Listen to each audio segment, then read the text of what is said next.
Welcome back to another episode of 40 Facts About the 40K Universe. I am your host, Gersh1, and you are watching One Mind Syndicate. Today, I take up the role of talking about individual characters, because I am starting an Imperial Fists army, and I really want to get into the lore of my HQ, Darneth Lysander. So let's get into 40 Facts about Darneth Lysander.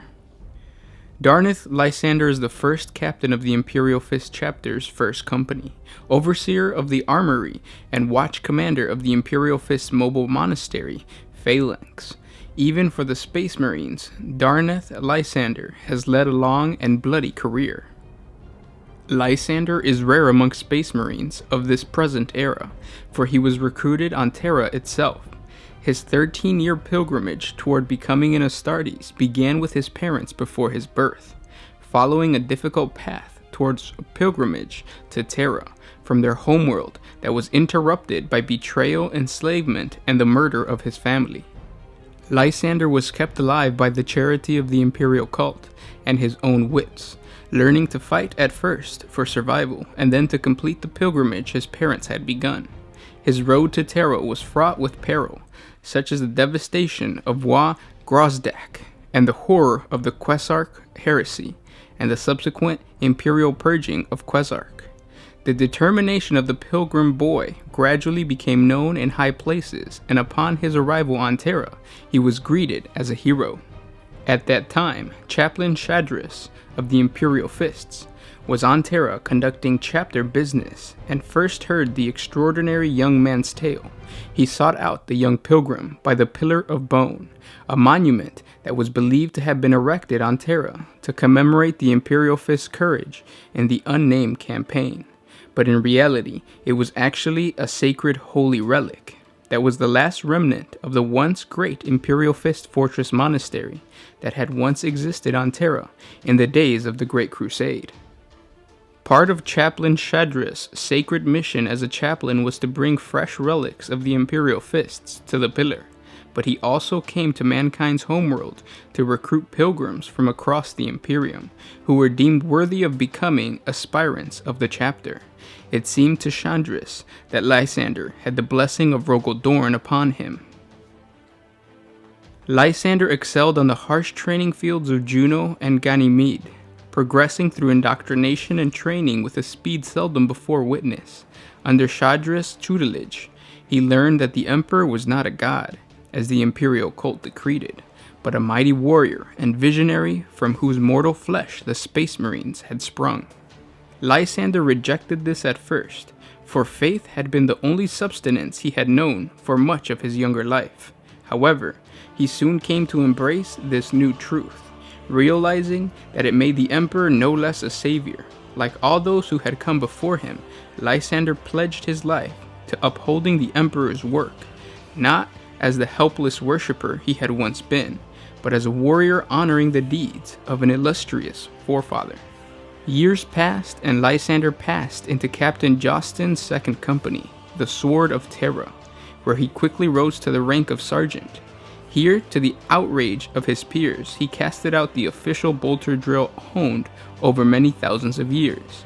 Instead, Lysander trained his battle brothers in the more unorthodox techniques he had learned from Jonas Macan, the sober scout sergeant who had inducted him into the art of war.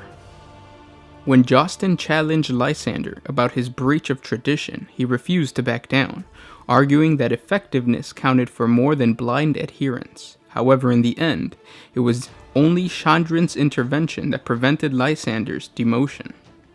The name Lysander first appeared on the Libre Honoris of the Imperial Fist chapter in the 567th year of the 40th millennium, when as a sergeant of the Second Company, he was first recognized for his leadership and valor during the actions on the planet of Induno during the Battle of the Colonial Bridge. There, 3 tactical squads from the Second Company held the bridge leading to the governor's palace, against a cultist horde of some 3,000 lost souls. Captain Jostin perished in the initial moments of the attack. A lucky autogon shell smashed through his helm's left eyepiece to bury itself deep in his brain.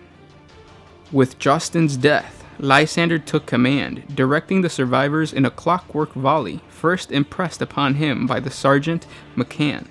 Unable to make headway through the storm of roaring shells, the cultists fell back in disarray, leaving a bloody rampart of their own dead behind. The Battle of Colonial Bridge was the first time that Lysander's name was recorded in the chapter's Libra Honoris. The same technique that had once threatened to bring him to ruin now earned him great honor. The battle also granted Lysander a first glimpse of one of the traitorous Iron Warriors. It had been their heresies that had brought insurrection on Indino, and one of their augmented warriors was later discovered amongst the dead. The renegade's presence was enough to bring the full might of the Imperial Fist down on Indino, but no further traces of Perturabo's treacherous sons were found. In the wake of Indino, Lysander earned many more imperial laurels. He became known as a warrior who could hold any position, no matter how indefensible it might appear to others. Yet he was no stranger to daring assaults either. Instead, it was following the capture of the Eldar cruiser Blood of Cain that he rose to command of the Second Company. When the Imperial Fists deployed to break the 3-year siege of Heroclix Tor, a planet in merciless grasp of the Iron Warrior's warsmith, Shantu, it was Lysander who commanded the drop pod assault onto the heights. Having secured the high ground, Lysander's strike force set up teleporter homers to summon the Terminators of the First Company into the thick of the fighting. Alas, the defenders had set a tremor in the warp, and many of the Terminators materialized over deep chasms, or else in solid rock. Cletus, captain of the First Company, was one of these, his body reforming around solid stone. Before he died, he thrusted his thunderhammer, the Fist of Dorn, into Lysander's hand, and bade him seek vengeance through victory. This Lysander did, leading the survivors of the First Company alongside his own to shatter the Iron Warrior's stronghold. Shantu fled from the planet in defeat, but he had left a mystery in his wake.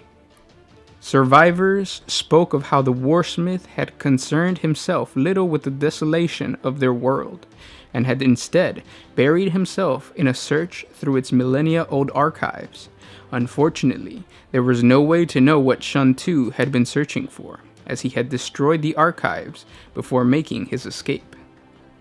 In the reorganization that followed Heroclix Tor, Lysander was elevated to the rank of First Captain, Master of the First Company, Overseer of the Armory, and Watch Commander of Phalanx. Chaplain Chandris, now many centuries old, looked upon the path his recruit had walked, and saw his faith had been rewarded. Lysander's next noteworthy victory came against the Chaos Space Marines of the Alpha Legion in the Jorgut cluster while putting down an insurrection on the world of Kelbanor III. The Imperial Fist forces, under the First Captain's command, captured the traitor Marines' Chaos Champion, Ialo Vex, and his inner circle while they were desecrating the Cathedral of Saint Aspera. After receiving guidance from the Inquisition, Lysander pursued the enemy back to their lair in the form of a remote space station constructed in the heart of an asteroid. Lysander immediately launched a surprise attack on the enemy cruiser while its power was offline and the ship was docked. The courageous captain personally led the boarding party of Terminators that had teleported aboard the Alpha Legion's vessel. They held off Alpha Legion reprisal for several hours while the Third Company landed in Thunderhawk gunships and fought their way through the space station's dock complex to reinforce the Imperial Fist veterans already aboard the cruiser. Lysander defeated no less than 7 foul champions of the Dark Gods. At the height of the battle, the Chaos Space Marines made a desperate last assault on the First Company's encircled warriors. This appeared successful before Lysander countered with their attack, ambushing them in mid-assault by cutting through the cruiser's interposing bulkhead with his Terminator's Chain Fist and Thunderhammers. Under attack from multiple directions, the enemy's plight was only reinforced by the Third Company's arrival. The traitors fled into the tunnels of their asteroid base, earning only a brief respite before Lysander's Terminator squad purged the last of the heretics. Another 2 Terran centuries of honored service as the master of the First Company awaited him before events conspired to bring about a tragedy.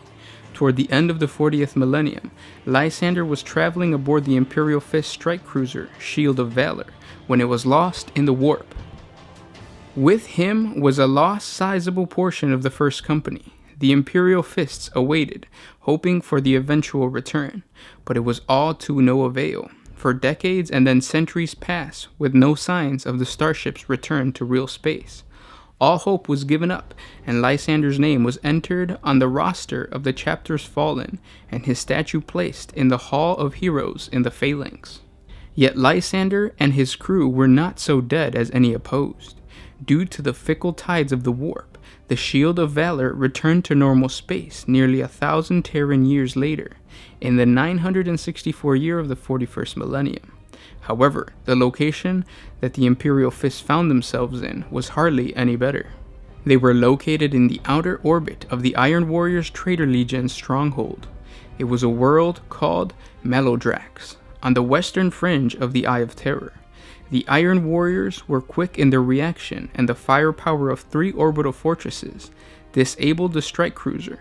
Lysander and a handful of Imperial Fist survivors were easily captured by the Iron Warriors. Lysander's captor, the warsmith Sean II, believed himself a reincarnation of the legendary Dark Age warlord who had bore the same name. He had christened Malodrax after his predecessor's mythical fortress, and he went about his bloody tortures. Sean II recounted his glorious past deeds, ever boasting of the horrific legend he would forge.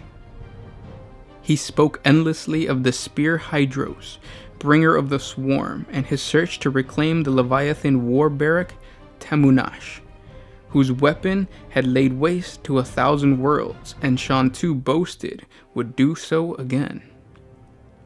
In the hands of their most hated foe, the Imperial Fists were shown no mercy or pity.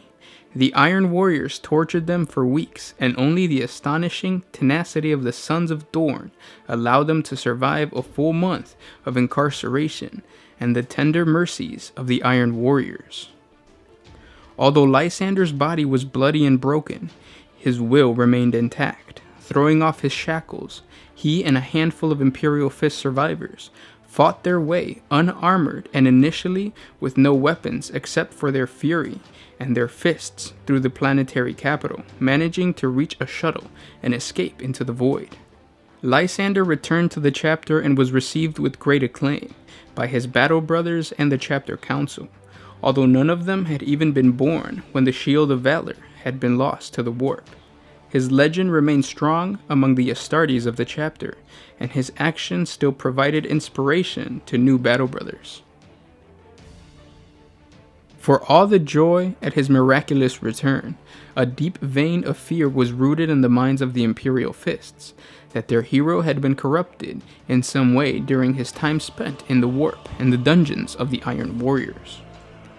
Lysander underwent 6 months of meticulous examination by the Imperial Fist librarians and apothecaries, in which his body and psyche were tested against the chapter's records.